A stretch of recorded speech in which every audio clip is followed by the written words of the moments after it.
గతంలో ఉమ్మడి ఆంధ్రప్రదేశ్ లో బషీరాబాద్ విద్యుత్ ఉద్యమంలో కాల్పులకు బలైన రామకృష్ణ, బాలస్వామి, విష్ణువర్ధన్ రెడ్డిలకు నివాళులు అర్పిస్తూ ప్రజా సంఘాల ఐక్య కార్యాచరణ ఆధ్వర్యంలో ఏలూరు పాత బస్టాండ్ అంబేద్కర్ విగ్రహం వద్ద నిరసన కార్యక్రమం చేపట్టారు.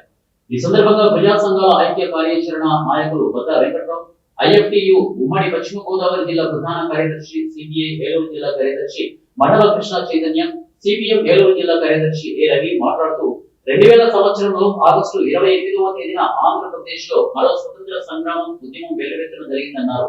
ఆనాడు బాబు సర్కారు ప్రజలపై అపార భారం మోపుతూ పెంచిన విద్యుత్ ఛార్జీలను రద్దు చేయాలని కోరుతూ ప్రజల్లో ఉద్యమం నిర్వహించారు. ఆ సమయంలో బాబు సర్కారు తుపాకీ గుళ్లకు ప్రజలపై పాశవికంగా దాడి చేయగా 3 తుపాకీ గుళ్లకు బలయ్యారు. చాలా మంది ప్రజలు తీవ్ర గాయాల పాలయ్యారని అన్నారు. ఇక మోడీ తీసుకొచ్చిన నూతన విద్యుత్ సంస్కరణల చట్టాన్ని ఉపసంహరించుకోవాలని డిమాండ్ చేశారు. 2000 సంవత్సరంలో ప్రపంచ బ్యాంక్ జీతగాడు చంద్రబాబు నాయుడు ప్రజల మీద తీవ్రమైన విద్యుత్ భారాలు మోపాడు. దానికి వ్యతిరేకంగా హైదరాబాద్ లో బషీర్బాగ్ వద్ద పెద్ద పోరాటం సాగింది.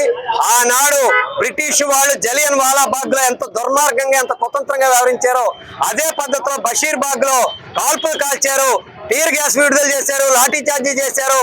ఇలాంటి దుర్మార్గమైన అనేక పనులు చేశారు. ఫలితంగా 3 అమరవీరులు అయ్యారు, అనేక మందికి గాయాలైనవి. అంత తదనంతరం గద్దె దిగాల్సినటువంటి పరిస్థితి ఏర్పడింది. ఈ కాలంలో రాబోయే ప్రభుత్వం వచ్చిన తర్వాత మేము విద్యుత్ ఛార్జీలు పెంచబోమని చెప్పి హామీ ఇచ్చాడు. కానీ వచ్చిన వెంటనే ఇప్పటికీ సంవత్సర కాలానికి కాల్పులో అమరులైన అమరవీరులు ప్రతిజ్ఞా దినంగా రాష్ట్ర వ్యాప్తంగా వామపక్ష పార్టీలు ఇచ్చిన పిలుపు మేరకు ఈ రోజు కార్యక్రమం ఇక్కడ చేయడం జరుగుతుంది.